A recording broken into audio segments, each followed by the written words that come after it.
नमस्कार प्यारे बच्चों, स्वागत है आप सभी का धुरीना एप्लीकेशन पर। प्रिय विद्यार्थियों, अपने चैप्टर नंबर 9 के अंदर एग्जाम्पल नंबर 3 तक अध्ययन कर चुके हैं और आज अपन स्टार्ट करेंगे क्वेश्चन नंबर 4 से, यानी एग्जाम्पल नंबर 4 से। एग्जाम्पल नंबर 4 में अपने को क्या दिया गया बच्चों कि भूमि के एक बिंदु P से, यानी भूमि दी गई अर्थात अपने को एक क्षैतिज लेना है और उस क्षैतिज पे अपने को एक बिंदु दिया गया। कौन सा बिंदु? P बिंदु। यानी अपने स्वेच्छा से अब की बार बिंदु का नाम नहीं लिख सकते। क्यों नहीं लिख सकते कि सर यहाँ पे मेरे को बिंदु का जो नाम है वो मेरे को दिया गया है क्वेश्चन के अंदर, तो वही मेरे को लेके चलना पड़ेगा। तो उसने कहा उस क्षैतिज पे कोई बिंदु P है और उस P से आपको क्या करना है, 10 मीटर ऊंचे भवन के शिखर का उन्नयन कोण, उस बिंदु P को लेना है। और फिर 10 मीटर ऊंचा कोई भवन है, उस भवन के शिखर का जो उन्नयन कोण है वो कितना है बच्चों? 30 डिग्री है। उन्नयन कोण, अवनमन कोण किस प्रकार बनाए जाते हैं उसके लिए अपना पहला पार्ट मैंने आपको बताया था, थ्योरी कंसेप्ट वाला। सामान्य सा था, ज्यादा कुछ था नहीं, लगभग 20-25 मिनट का काम था, वो पूरा मैं आपको पहले पार्ट के अंदर बताया था। तो इसने कहा है कि उस भवन के शिखर का जो उन्नयन कोण है वो कितने डिग्री है? 30 डिग्री। बना देंगे उन्नयन कोण, कोई दिक्कत नहीं है। फिर कह रहा है कि भवन के शिखर पर एक ध्वज को लहराया गया है। आपने भवन बना दिया, जैसे 10 मीटर 5 मीटर जितने का है उतने का। बनाने के बाद में उस भवन के शिखर पे क्या करता है? एक ध्वज लहराता है। क्या लगाता है? एक ध्वज लगाता है। तो यहां तक शिखर है, इस शिखर पे ध्वज लगाएगा तो ये वाली ऊंचाई किसकी आ जाएगी? उस ध्वज की आ जाएगी। ठीक है, तो उस भवन के शिखर पे एक ध्वज को लहराया गया है और P से ध्वज के शिखर का उन्नयन कोण, उसी बिंदु को वापस लेना है। किस बिंदु को? किस सर जो क्षैतिज पे बिंदु पहले लिया था P, जिससे भवन के शिखर का उन्नयन कोण बनाया था, उसी बिंदु P से अब की बार मेरे को क्या करना है, जो अपने ध्वज मैंने लिया था उस ध्वज के शिखर का उन्नयन कोण अब की बार मेरे को बनाना है। अर्थात एक बार तो भवन के शिखर का उन्नयन कोण बनाना है उस बिंदु P से, और फिर उसी बिंदु P से मेरे को ध्वज के शिखर का उन्नयन कोण बनाना है। तो ये कह रहा है उस ध्वज के शिखर का उन्नयन कोण फिर कितना है? 45 डिग्री है। किस बिंदु से? उसी बिंदु P से। ध्वज दंड की लंबाई ज्ञात करनी है कि जो उसने ध्वज लहराया था उस ध्वज की लंबाई कितनी है, वो लंबाई आप बताओगे, ऊंचाई आपको बतानी है। नंबर सेकंड, बिंदु P से भवन की दूरी ज्ञात कीजिए। जो बिंदु था P, उससे भवन की दूरी बतानी है, यानी उस बिंदु P से जो भवन का आधार है उनके बीच की दूरी आपको ज्ञात करनी है। कितने प्रकार के मान ज्ञात करने हैं? शाबाश, 2 प्रकार के मान ज्ञात करने हैं। तो इस प्रकार के क्वेश्चन को अपने हल करना है चैप्टर 9 से संबंधित। तो सबसे पहले आपको क्या बनानी है? आकृति बनानी पड़ेगी। बिल्कुल सही, आकृति सही बनाओगे तो क्वेश्चन आप आसानी से हल कर सकते हो, कोई दिक्कत नहीं है। आकृति गलत है तो आंसर गलत आएगा। ठीक है, तो सबसे पहले अपने क्या करेंगे, इसकी आकृति का निर्माण करेंगे कि किस प्रकार से आकृति बनेगी। आसान सा काम है, ज्यादा कोई हार्ड नहीं है। सभी एक प्रकार का जो अपना मेथड है, एक ही तरीके से सारे क्वेश्चन चलने वाले हैं अभी। तो देखोगे मैं इसको हल करने वाला हूं। इसने क्या कहा कि मेरे पास एक 10 मीटर ऊंचा भवन है और एक क्षैतिज है, क्षैतिज पे बिंदु मेरे को P लेना है। कोई दिक्कत नहीं, जैसा बोलेगा वैसे काम करते जाएंगे। तो अपने को एक 10 मीटर ऊंचा भवन बनाना है, तो मैंने क्या किया, एक 10 मीटर ऊंचा भवन बना दिया। भवन कहां पे स्थित होगा? सामान्य सी बात है, अभी क्षैतिज पे स्थित होगा। कितने डिग्री कोण पे? 90 डिग्री कोण पे। इसने कहा है कि जो क्षैतिज पे बिंदु लेना है वो कौन सा लेना है? बिंदु P लेना है। ये लीजिए बिंदु P, ले लिया बिंदु P। इस भवन की ऊंचाई कितनी है? 10 मीटर है। इस भवन का मैंने नाम दे दिया, जैसे A B नाम दे दिया, A B। और ये जो ऊंचाई है भवन की वो कितनी है? तो आप बोलोगे 10 मीटर है। ये लीजिए 10 मीटर भवन की ऊंचाई। फिर इसने क्या कहा था? फिर इसने ये कहा था कि इस बिंदु P से भवन के शिखर का उन्नयन कोण 30 डिग्री है। इस बिंदु P से भवन के शिखर का उन्नयन कोण 30 डिग्री है। चेक कर लो भी 30 है या फिर 45 है। पहले वाले में उन्नयन कोण कितना था? 30 डिग्री था भवन के शिखर के लिए। तो इस बिंदु P को मैं किससे मिलाऊंगा? भवन के शिखर से मिलाऊंगा। और ये उन्नयन कोण मेरे को दर्शाना कितना है? अभी 30 डिग्री दर्शाना है। हो गया काम इतना।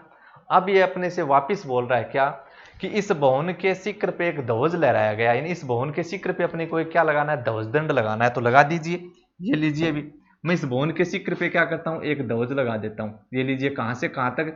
इस बिंदु B से इस बिंदु C तक ये ध्वज लगा दिया। अभी इस ध्वज का जो शिखर है वो कौन सा है? आप बोलोगे C है।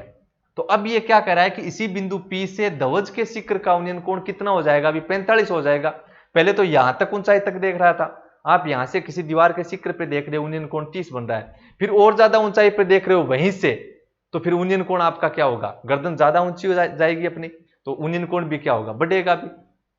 तो पहले तो यहां तक देख रहा था, अब वो और अधिक ऊंचाई पे देख रहा है, तो उन्नयन कोण बढ़ेगा और कितना बता रहा है, 45 डिग्री बता रहा है। तो ये लीजिए उसी बिंदु P से और उस ध्वज के शिखर का जो उन्नयन कोण है वो कितना है, 45, यानी यहां से यहां तक ये पूरा कोण कितना हो गया, 45 डिग्री हो गया।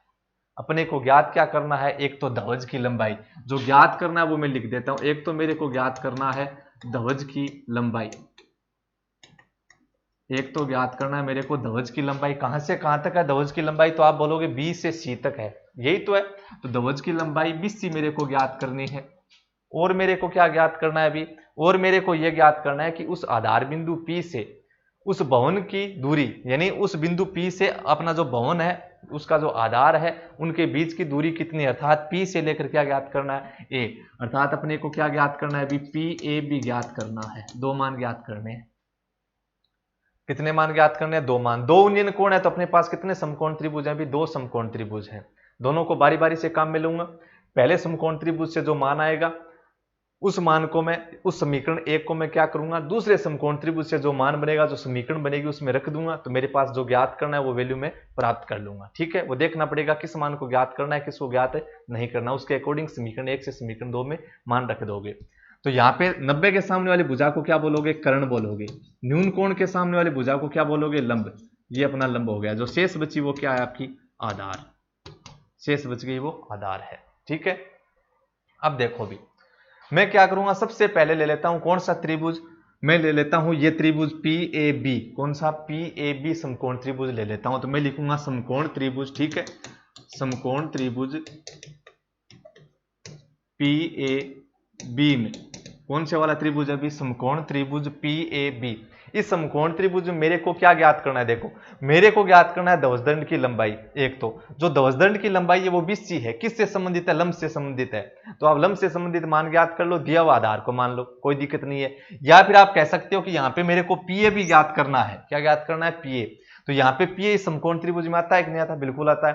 तो इसे ज्ञात करना ले लेंगे, दिया हुआ किसको मान लेंगे, इस AB को। AB अपने पास कितना है, 10। क्या मेरे पास कर्ण दिया हुआ है, नहीं दिया हुआ। क्या मेरे को कर्ण ज्ञात करना है, नहीं ज्ञात करना। तो कर्ण न तो दिया हुआ है न ज्ञात करना है, तो इसको अपने ध्यान में नहीं रखना है। ठीक है, तो 90 के सामने वाली भुजा क्या हो गई, कर्ण हो गई। सभी के मैंने नाम लिख दिए, कर्ण न ज्ञात करना है न दिया हुआ है, तो छोड़ दोगे। किसके साथ रहोगे फिर, लंब और आधार के साथ। कर्ण के साथ कब जाओगे, जब कर्ण आपको ज्ञात करना है या फिर कर्ण से संबंधित वैल्यू दी गई है तभी उसके पास जाना है, अन्यथा उसके पास नहीं जाना है बच्चों। तो मैं यहाँ पे क्या लिखूंगा कि मैं आधार ज्ञात कर रहा हूं। क्या ज्ञात कर रहा हूं, आधार PA ज्ञात कर रहा हूं। और दिया हुआ मेरे पास क्या है, लंब AB। कितना, 10। कितना, 10। तो आप बताओगे मैंने क्या लिखा, ये PA बटा 10 मतलब आधार बटे लंब। आधार बटे लंब लिख सकते हो या फिर लंब बटे आधार लिख सकते हो, कोई फर्क नहीं पड़ेगा कि दोनों में एक दी गई है, एक मेरे को ज्ञात करनी है। तो चाहे आधार बटे लंब लिखो चाहे लंब बटे आधार, कोई फर्क नहीं पड़ेगा। जैसा लिखोगे उसके अकॉर्डिंग अपना ट्रिग्नोमेट्रिक रेशियो आ जाएगा। आ गई बात समझ में। तो मैंने यहां पे लिखा कि आधार ज्ञात कर रहा हूं, लंब मेरे पास है AB। तो आधार बट्टे लंब आप देखोगे लाल बाई कक्का वाले रिलेशन में क्या मिलेगा आपको, कौन सा बॉक्स मिलेगा, लाल अपने ये आधार बाई लंब। आधार बाई लंब कौन सा मिलेगा, 4 नंबर। 4 नंबर मतलब कौन सा त्रिकोणमितीय अनुपात, शाबाश, कौन सा, कोट थीटा। तो क्या लिखोगे, आधार में ज्ञात कर रहा हूं, दिया हुआ है लंब, आधार बट्टे लंब क्या बनता है, कोट थीटा। थीटा की जगह एंगल कितना है इस त्रिभुज के लिए, इस त्रिभुज PAB के लिए 30 डिग्री है। तो क्या लिख दिया, 30। कितना बना, PA का PA बट्टा 10। कोट 30 की वैल्यू कितनी होती है, कोट 30 की वैल्यू होती है √3। कितनी, √3। कारण लिख दोगे यहाँ पे कि क्योंकि कोट 30 का मान कितना होता है, tan 60 के बराबर होता है, और कितना, √3। ये भाग में 10 है, इधर लेके आओगे तो गुणा में, तो PA बराबर कितना हो गया, 10√3। 10√3 मान किस में चल रहा था अभी, मीटर में। तो ये लीजिए मीटर, यानी PA तो आपका ज्ञात हो गया कि उस बिंदु से जो भवन था उस भवन की जो दूरी है वो कितनी है, 10√3 मीटर है। कितनी, 10√3 मीटर। या फिर क्या बोल सकते हो इसे, PA बराबर √3 की जगह क्वेश्चन में दिया होगा कितना, 1.732। क्वेश्चन में दिया है 1.73 रखना है तो 1.73 रखो, अगर 1.732 दिया तो 1.732 रखो, कुछ भी नहीं दिया तो कितना रख दो, √3 की जगह 1.732 रख दोगे। गुणा करवाओगे कितना बन जाएगा, 10 को 1.732 से गुणा करवाओगे तो कितना बनेगा, 17.32 बन जाएगा। मान किसमें, मीटर में। एक तो मान आपने ज्ञात कर दिया, क्वेश्चन कंप्लीट नहीं हुआ। क्वेश्चन में और क्या पूछ रहा है, ध्वज की लंबाई भी अपने से पूछ रहा है। तो अपने चलेंगे दूसरे समकोण त्रिभुज में, क्योंकि एक न्यून कोण और है मेरे पास। तो दूसरा समकोण त्रिभुज क्या बनेगा, PAC बनेगा, PAC। तो क्या लिखोगे, अपने लिखेंगे कि समकोण त्रिभुज PAC में बताओ क्या ज्ञात करोगे। ये BC मेरे को ज्ञात करना है, तो BC किससे संबंधित है, लंब से संबंधित है। लंब ज्ञात कर लेता हूं, दिया हुआ किसको मान लूंगा, आधार को। कोई फर्क नहीं पड़ेगा, कर्ण के साथ तो मैं जाऊंगा नहीं, नहीं दिया हुआ ने ज्ञात करना है, तो चाहे आधार बाई लंब के रूप में रहो, चाहे लंब बाई आधार के रूप में रहो। तो मैं यहाँ पे लिखूंगा BC मेरे को ज्ञात करना है, इसका मतलब लंब से संबंधित मैं ज्ञात कर रहा हूं, दिया हुआ किसको मान लूंगा, आधार को। तो इस समकोण त्रिभुज PAC में लंब क्या बनेगा बताओ, A से लेकर C बनेगा, क्या बनेगा, AC। तो इस समकोण त्रिभुज का लंब है AC, और इस समकोण त्रिभुज का आधार क्या है, PA। तो लंब बटे क्या बन गया, आधार, और लंब बटे आधार क्या होता है, tan थीटा। थीटा की जगह कितना है, 45। कितने, 45। तो आप मेरे को ये बताओगे कि SC, ये SC मान कब आएगा। तो आप बोलोगे साधारण सी बात है कि अगर मैं AB में क्या जोड़ देता हूं, BC जोड़ देता हूं। अगर मैं AB में क्या जोड़ दूं, BC जोड़ दूं, तब मेरे पास बनेगा SC। तो मैं SC की जगह क्या लिख दूंगा कि SC कब आएगा, जब मैं AB में क्या जोड़ दूं, BC जोड़ दूं, बट्टे में क्या है, PA है, बराबर tan 45 का मान कितना, 1। ये तो tan 45 का मान कितना, 1। PA की जगह आप कितना लिख सकते हो, 17.732 लिख सकते हो। या फिर ऐसे कर लो कि ये भाग में PA इधर लेके आओगे तो गुणा में PA, इसका मतलब AB प्लस BC बराबर क्या है, PA है। मान रखना चाहते हो तो आप मान रख सकते हो, देखो ऐसे, इस PA की जगह कितना लिख सकते हो, 17.32 बराबर में tan 45 का मान 1। कारण लिख दोगे कि क्योंकि tan 45 का मान 1 होता है, और PA का मान कहां से रखा है, समीकरण नंबर 1 से रखा है, 17.32 मीटर। भाग में 17.32 इधर लेके आऊंगा तो किस में आ जाएगा, अभी यहाँ पे कारण आ जाएगा आपका, गुणा में आ जाएगा। तो क्या बनेगा, यहाँ पे लिख रहा हूं बच्चों, AB प्लस BC, और बराबर कितना बन गया, 17.32 मीटर। तो आप कहोगे कि सर यहाँ पे AB मेरे पास कितना है, 10 है। AB मेरे पास कितना है, 10, प्लस BC बराबर कितना, 17.32। इस प्लस 10 को इधर लेके आऊंगा तो -10, यानी BC बराबर कितना हो गया, 17.32 माइनस का कितना, 10। कितने बच गए, BC बराबर 7.32, और मान किस में, मीटर में। मान किस में, मीटर में।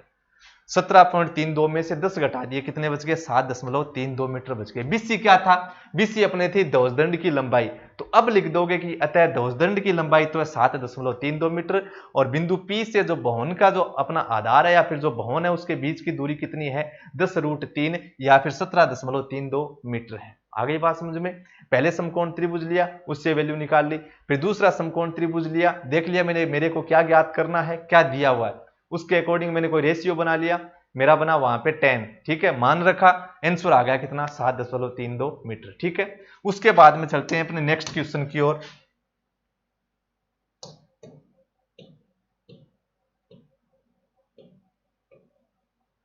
उदाहरण नंबर 5 देखो, बोर्ड एग्जाम में आया हुआ क्वेश्चन है अभी। एग्जाम्पल नंबर 5, एक समतल जमीन पर खड़ी, अपने को एक समतल जमीन दी गई, क्षैतिज दिया गया है।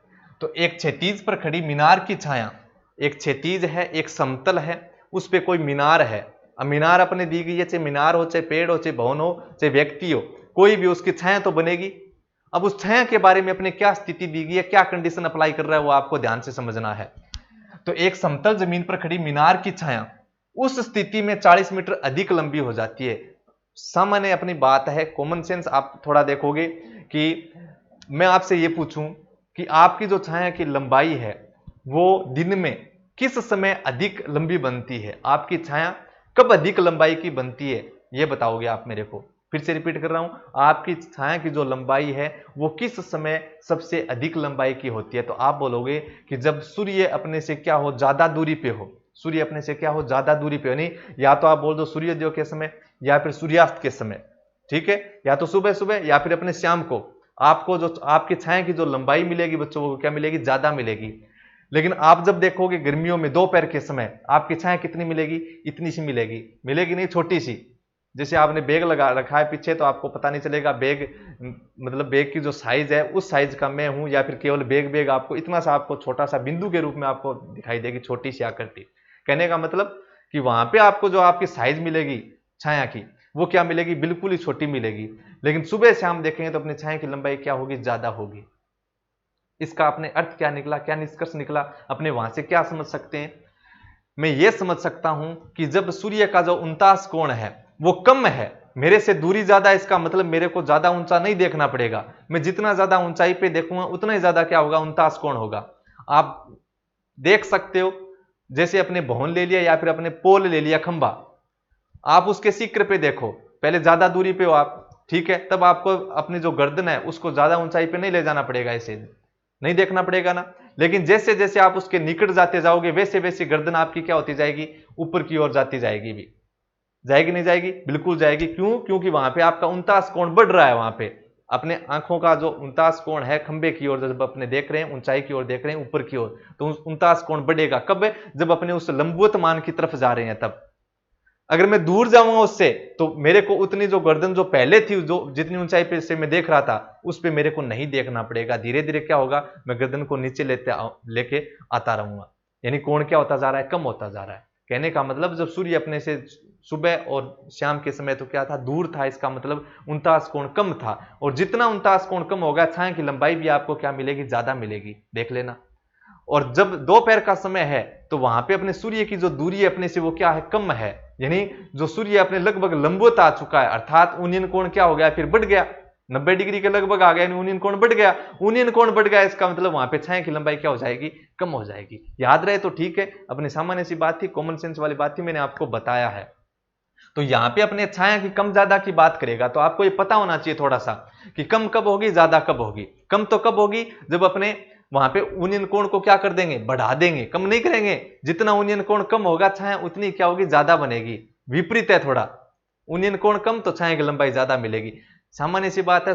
अपने गर्मियों के दिनों में, जून जुलाई के दिनों में आप देखोगे सूर्य जब लंबवत होता है, 12-1 बजे अपनी छुट्टी का समय होता है, अपनी छाया की लंबाई क्या होती है, मिनिमम होती है, कम मिलती है आपको। लेकिन वही आप सुबह देखोगे, शाम को देखोगे तो अपने छाया की लंबाई ज्यादा, क्योंकि वहां पे अपने सूर्य की दूरी ज्यादा थी। इसका मतलब जो ऊनियन कोण था, जो 49 कोण था, वो कम था। और जैसे जैसे सूर्य अपने नजदीक आता जाएगा, अर्थात ऊनियन कोण क्या होता जाएगा, बढ़ता जाएगा, तो वहां पे छाया की लंबाई कम होती जाएगी। तो इसने क्या बोला है कि समतल जमीन पर खड़ी मीनार की छाया उस स्थिति में 40 मीटर अधिक लंबी हो जाती है। क्या हो गई, उसकी छाया की लंबाई ज्यादा हो गई। छाया की लंबाई ज्यादा हो गई, इसका मतलब ऊनियन कोण इसने क्या किया है, पक्का छाया की लंबाई ज्यादा हुई है तो ऊनियन कोण बढ़ाया नहीं है, क्या किया, ऊनियन कोण को कम किया इसने। ध्यान रख सकते हो, ये बोलेगा आपको क्वेश्चन में, पूरा देगा, डरने वाली बात नहीं है, फिर भी आप ध्यान में रख सकते हो। तो इसने बोला है कि मीनार की छाया उस स्थिति में 40 मीटर लंबी हो जाती है, जबकि सूर्य का 49 कोण क्या होगा, देखो छाया की लंबाई बढ़ी है ना, तो 49 कोण क्या होगा, फिर कम होगा। तो जबकि सूर्य का 49 कोण 60 डिग्री से घटकर 30 डिग्री हो जाता है, छाया की लंबाई बढ़ गई, इसका मतलब ऊनियन कोण घट गया। छाया की लंबाई कम हो गई, मतलब दोपहर का समय, दोपहर का समय है, मतलब अपना ऊनियन कोण क्या है, फिर वहां पे ज्यादा है, यानी सूर्य अपने लंबवत आ जाएगा। लंबवत आ गया मतलब थीटा का मान 90 डिग्री के पास जा रहा है, तो ऊनियन कोण ज्यादा तो छाया कम, ऊनियन कोण कम तो छाया ज्यादा। तो जबकि 60 डिग्री से घटकर कितना हो जाता है, 30 डिग्री हो जाता है। अपने जैसे जैसे लंबवत मान की तरफ जाओगे कोण बढ़ेगा, जैसे जैसे लंबवत मान से दूर जाएंगे वैसे वैसे कोण क्या होता जाएगा, घटता जाएगा। तो इसने कहा 60 से तेरे को कितना कर देना है, वहां पे 30 डिग्री कर देना है। और जैसे ही 30 डिग्री करेगा तो वहां पे छाया कितनी बढ़ जाएगी, 40 मीटर। अर्थात छाया के एक सिरे से मीनार के शिखर का ऊनियन कोण 60 डिग्री है। कितना है, 60 डिग्री। और डिब्बी छाया की लंबाई है, डिब्बी वहां पे क्या छाया की लंबाई इसने बोला है, जबकि ऊनियन कोण 30 डिग्री है। तो मीनार की ऊंचाई ज्ञात कीजिए। अपने को क्या ज्ञात करना है, मीनार की ऊंचाई वहां पे बताना है कि उस मीनार की ऊंचाई कितनी है। क्वेश्चन आपने पढ़ लिया, अब अपने चलते हैं भी हल की ओर। केवल क्वेश्चन में पढ़ूंगा, उसके आधार पे मैं आकृति बनाऊंगा। आकृति मैंने सही बना दी तो मैं क्वेश्चन को सोल्व कर सकता हूं। चलो, इसने क्या बोला अभी कि मेरे पास एक मीनार है और वहां वो है कहां पे भी, एक समतल पर है। ये लीजिए एक मीनार है और ये अपना क्या ले लिया, एक समतल ले लिया, एक क्षैतिज ले लिया। तो मीनार कैसे स्थित होगी भी, तिर्यक तो होगी नहीं, लंबवत स्थित होगी मीनार 90 डिग्री पे। तो एक मीनार बना दी 90 डिग्री पे, कहां पे, क्षैतिज पे बना दी, समतल पे। और इस मीनार का जैसे मैंने नाम दे दिया बच्चों, क्या एफ भी दे दूं क्या। इसने क्वेश्चन में कुछ अलग लिख भी रखा है कि छाया की लंबाई वहां पे बीडी बनती है, क्या बनती है, बीडी या फिर डिब्बी बनती है। इसका मतलब यहाँ पे आधार पे क्या रखना पड़ेगा, एफ बी लिखोगे तो आधार का नाम क्या लिखना पड़ेगा, बी लिखना पड़ेगा। क्यों, छाया मेरे को क्या रखनी है, डिब्बी रखनी है। ठीक है, एक बार नाम छोड़ रहा हूं, पहले क्वेश्चन पढ़ो पूरा। तो इसने कहा एक मीनार है, समतल पे बना दिया, फिर कह रहा है कि वहां पे जो छाया की लंबाई है, अब देखो अगर इतना मान था तब इसकी छाया की लंबाई मैंने मान ली यहां से यहां तक है। तो अब ये कह रहा है कि छाया की लंबाई उस स्थिति में 40 मीटर अधिक लंबी हो जाती है जब 49 कोण 60 से कितना हो गया 30 डिग्री। तो यहां पे मैंने कोई बिंदु ले लिया, इस बिंदु से इस मीनार के शिखर का उन्नयन कोण बनाया कितना 60 डिग्री। क्यों? ये लंबोत्तमान है, लंबोत्तमान के जैसे जैसे पास आओगे ना वैसे वैसे कोण बढ़ेगा घटेगा नहीं। ऐसे मत कर देना कि 60 उसके बाद में 30 फिर 90। एक क्रम होना चाहिए, जैसे जैसे लंबोत्तमान की तरफ जाओगे वैसे वैसे कोण बढ़ता जाना चाहिए। तो यहां पे 60 डिग्री का कोण था स्टार्टिंग में। क्यों? पहले से छाया ज्यादा थोड़ी, पहले छाया कम थी, तभी तो अपने क्या हुआ है वहां पे छाया बढ़ी है 40 मीटर। तो ये कह रहा है उस स्थिति में बढ़ती है कब सर? कि जब वहां पे उन्नयन कोण 60 से कितना हो जाता है 30 डिग्री। अब तो उन्नयन कोण 60 डिग्री था लेकिन छाया बढ़ जाती है 40 मीटर।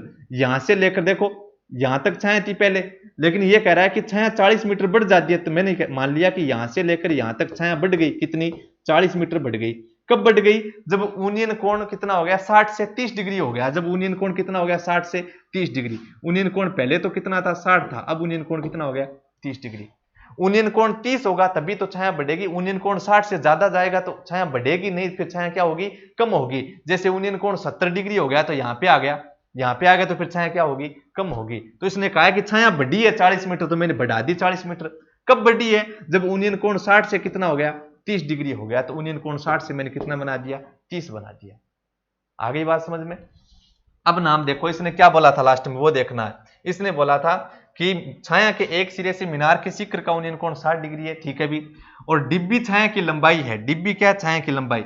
जो पूरी अपने को छाया की लंबाई दर्शानी है वो क्या दर्शानी है? डिब्बी दर्शानी है। क्या दर्शानी है? डिब्बी। तो मैंने यहां पे जैसे ए लिख दिया, ये बी लिख दिया और ये मैंने क्या लिख दिया डी, क्योंकि पूरी छाया की लंबाई इसने क्या बताई है? बिड्डी बताई है, तो बिड्डी बना दी।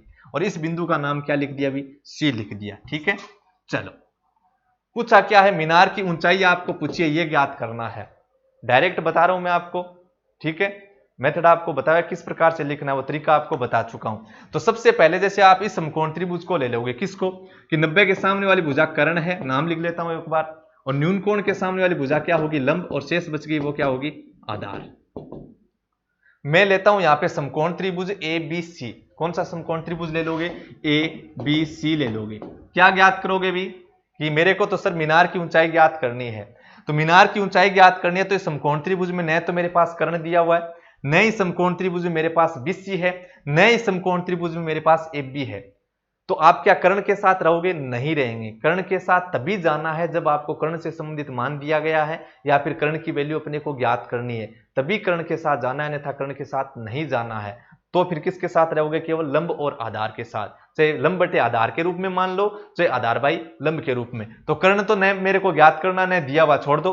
तो यहां पे न मेरे पास लंब है, न मेरे पास आधार है। मैं तो ये तरीका अपना रहा था कि मेरे को ज्ञात करना है और जो दिया उसका रेशियो रख लेता हूं, लेकिन यहां पे दोनों ही नहीं दिए हुए, कोई दिक्कत नहीं है। कर्ण तो नहीं रखेंगे ना? नहीं रखेंगे। क्यों नहीं रखेंगे? आप जवाब दोगे इस बात का। मैंने बार बार रिपीट किया है कि सर यहाँ पे नए कर्ण ज्ञात करना है और नई कर्ण को यहाँ पे वैल्यू उसकी दी गई है, तो उसको अपने छोड़ देंगे। लंब और आधार का अपने रेशियो रख लेंगे, या फिर आधार और लंब का एक ही तो बात है। या तो tan बन जाएगा या फिर कोट बन जाएगा। तो मैं यहाँ पे क्या लिखूंगा कि मैं ए बी ज्ञात कर रहा हूं, ऊंचाई मेरे को ज्ञात करनी है मीनार की, और दिया हुआ मैं किसको मान लूंगा? बीसी को दिया हुआ मान लूंगा। तो क्या बन जाएगा? लंब बटे आधार। ए बी बट्टा बीसी यानी लंब बटे आधार क्या बनता है? tan theta. और थीटा की जगह कितना है? 60 डिग्री। ए बी मेरे को ज्ञात करना है, बीसी मेरे पास है ही नहीं, तो दिया हुआ इसको मैंने माना था केवल। आप इसको x मान सकते हो या फिर कोई और वैल्यू मान सकते हो।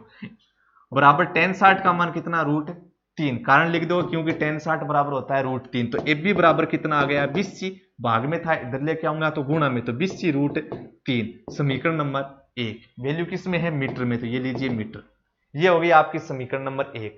अब चलते हैं अपने समकोण त्रिभुज सेकंड में। कौन सा है दूसरा समकोण त्रिभुज? A B D. समकोण त्रिभुज ए बी डी के अंदर जाओगे तो क्या लिखोगे कि समकोण त्रिभुज ए बी डी में बताओ क्या ज्ञात करना है? मेरे को तो क्या ज्ञात करना था? मैन आपने स्टार्टिंग में लिखा था कि मेरे को मीनार की ऊंचाई ज्ञात करनी है, तो यहां पे मेरे को लंब ज्ञात करना है ए बी। दिया हुआ किसको मान लोगे? फिर बी डी को। तो क्या लिखोगे? ए बी मेरे को ज्ञात करना है, दिया हुआ किसको मान लोगे? बी डी को। तो क्या बन गया? लंब बटे आधार बन गया। लंब ए बी और आधार क्या बन गया? B D. कर्ण ने दिया हुआ ने ज्ञात करना, उसको मैंने छोड़ दिया। तो लंब बटे आधार रख लो, चाहे आधार बटे लंब रख लो, या तो tan आ जाएगा या फिर क्या आ जाएगा? कोट। तो लंब बटे आधार ए बी मेरे को ज्ञात करना है, तो दिया हुआ मैंने किसको मान लिया? इस समकोण त्रिभुज ए बी डी की बात कर रहा हूं। ए बी डी की बात कर रहा हूं तो दिया हुआ किसको मान लिया? बी डी को। क्यों? बीसी तो मान नहीं सकता, क्योंकि समकोण त्रिभुज एबीडी के लिए आधार क्या बनता है, शाबाश बीडी बनता है। तो लंब बटे आधार क्या होता है, tan थीटा, थीटा की जगह कितना है 30, तो क्या बन गया tan 30, कितना tan 30। तो एबी की जगह कितना लिख सकते हो, अभी एबी की जगह आप लिख सकते हो, एबी आपको ज्ञात करना है ना, एक बार रख लो, अभी एबी ज्ञात करना है तो ये लीजिए बीडी, एबी मेरे को ज्ञात करना है बीडी। ये देखो बीडी, बीडी कब आएगा, आप बोलोगे बीडी जब आएगा जब अपने बीसी के अंदर क्या जोड़ दें, सीडी जोड़ दें। बीसी के अंदर आप क्या जोड़ दो, सीडी जोड़ दो, बीडी आ जाएगा। तो मैंने क्या किया, बीसी के अंदर क्या जोड़ दिया, सीडी, और बराबर tan 30 की वैल्यू कितनी होती है, 1/√3। कारण लिख दोगे क्योंकि tan 30 बराबर होता है 1/√3। क्लियर। एबी का क्या लिख दिया, एबी की जगह मान लिखना चाहते हो लिख दो, कोई दिक्कत नहीं है। मैं आपको बताऊंगा किस प्रकार से ज्ञात कर सकते हो, दो तरीके बनेंगे यहाँ पे अपने पास। तो एबी का मैंने एक बार एबी रख लिया, फिर बट्टे में बीसी प्लस सीडी, तो बीसी मेरे पास नहीं है, फिर मेरे पास कितना है सीडी, कितना 40, तो इसको मैं क्या लिख सकता हूं, बीसी प्लस 40 बराबर कितना है 1/√3। यही तो है 1/√3। अब आप क्या कर सकते हो, एबी मेरे को ज्ञात करना है, एबी ज्ञात करना है तो एबी को आप रख लो, बीसी को हटा दो। किसको, बीसी को। बीसी को कैसे हटा सकते हो, समीकरण 1 से। किस प्रकार से, बीसी बराबर क्या बन जाएगा, √3 गुणा में इधर लेके आओगे तो भाग में, यानी बीसी बराबर बन जाएगा AB/√3। बीसी बराबर क्या बन जाएगा, AB/√3 बन जाएगा बच्चों। तो आप इस बीसी की जगह कितना लिख सकते हो, AB/√3 लिख सकते हो। ऐसे हल करोगे तो इस प्रकार से हल करोगे, एबी का मान डायरेक्ट आ जाएगा, लेकिन गणना थोड़ी सी क्या रहेगी, लंबी रहेगी, थोड़ी हार्ड बनेगी। तो आप यहां पे क्या करो, इस एबी को हटा दो, इस एबी को क्या कर दो, हटा दो। हालांकि एबी ज्ञात करनी थी, ज्ञात करनी उसको रखना है आपको, जिसको ज्ञात करना है उसको रखना है। लेकिन यहां पे जब मेरे को जो ज्ञात करना है उसको जब मैं रख रहा हूं, वहां पे गणना मेरी हार्ड बन रही है, ज्यादा समय लगेगा, मेरे को ज्यादा समय लगेगा। तो मैं यहाँ पे क्या करता हूं, थोड़ा सा अलग प्रकार से काम करता हूं, अलग मैं सोचता हूं यहाँ पे क्या, कि मैं एबी को हटा दूं एक बार, उसके बाद में एबी ले आऊंगा कैसे न कैसे करके, क्योंकि एबी को जब रखूंगा तो गणना थोड़ी हार्ड बनेगी। तो इस एबी को मैं हटा देता हूं, एबी की जगह कितना लिख सकता हूं, BC√3 लिख सकता हूं, कितने, BC√3 लिख दूंगा। इस एबी की जगह मैं कितना लिख सकता हूं, BC√3 लिख सकता हूं कि नहीं लिख सकता। कहां से लिखा, तो आप बोलोगे समीकरण नंबर 1 से लिखा है। कहां से, समीकरण 1 से आपने एबी की जगह BC√3 लिख दिया। अब गणना आसान बन जाएगी, देखना आप, ये √3 भाग में इधर लेके आओगे तो गुणा में, यानी वज्र गुणा करवा रहा हूं, तिर्यक गुणा या फिर तिरछा गुणा। तो BC√3 का गुणा किसके साथ, √3 के साथ। पढ़ा हुआ है अपना लास्ट वाले चैप्टर में कि √3 का गुणा √3 से करवाओगे कितना आ जाएगा, √9 मतलब 3 आ जाएगा, कितना 3 बराबर कितना है, BC प्लस 40 का 1 से गुणा, कोई फर्क नहीं पड़ेगा, BC प्लस 40। ये कितने BC बन गए, 3 BC बन गए, और ये कितना है, 1 BC है, और इस प्लस 1 BC को इधर लेके आऊंगा तो माइनस का 1 BC, ये कितने हैं, 3 BC। 3 BC में से 1 BC चला गया, कितने बच गए भी, 2 BC बराबर कितने बच गए, 40। तो ये कितना, CB बराबर यहां पे लिख दो ऊपर, ठीक है। तो CB बराबर कितना, 40 गुणा में 2 इधर लेके आओगे भाग में, तो CB बराबर कितने आ गए, 40 में 2 का भाग, यानी आधा करना, 40 के आधे कितने हो गए भी, 20, मान किसमें, मीटर में। तो BC बराबर 20 मीटर आ गया। लेकिन आप बोलोगे सर खुश मत होइए, क्यों, क्योंकि मेरे को यहाँ पे BC नहीं ज्ञात करना है, मेरे को क्या ज्ञात करना है, AB। ये तो अपने एक तरीका निकाला था कि जब मैं डायरेक्ट AB को निकालना चाहता हूं, यानी AB को जब मैं नहीं हटाना चाहता हूं, BC को हटा के अगर मैं मान लिखता तो यहाँ पे गणना मेरी थोड़ी सी हार्ड बनती, ज्यादा समय लगता मेरे को। तब मैंने क्या किया, वहां पे BC को न हटा के AB को हटा दिया, और AB को हटाया तो BC का मान आ गया, जो मेरे को चाहिए ही नहीं, ज्ञात ही नहीं करना है। तो मेरे को AB का मान ज्ञात करना है, तो AB का मान ज्ञात करने के लिए आप क्या लिखोगे, आप लिखोगे इसके नीचे बच्चों की समीकरण नंबर 1 में देखो, समीकरण नंबर 1 क्या करिए कि AB का मान कब आ जाएगा, जब आप BC को √3 से गुणा करवा दोगे। तो समीकरण 1 से AB का मान कब आ जाएगा, जब BC को, यानी BC का मान कितना है 20, और इसको किससे गुणा करवा दो, √3 से। तो कितना, 20 गुणा √3 का मान 1.732।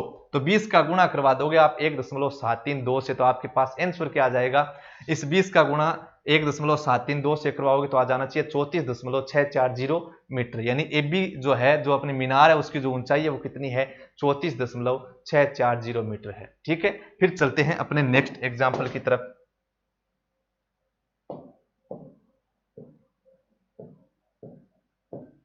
उदाहरण नंबर 6 देखो,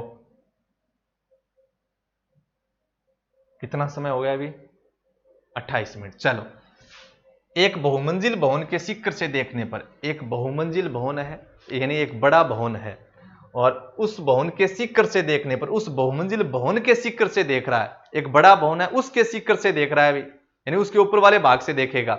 ऊपर वाले भाग से कहां पे देखेगा, नीचे देखेगा। नीचे देखेगा अर्थात आपको कौन सा कोण दिया हुआ मिलेगा, फिर वेरी गुड, कौन सा, अवनमन कोण दिया हुआ होगा।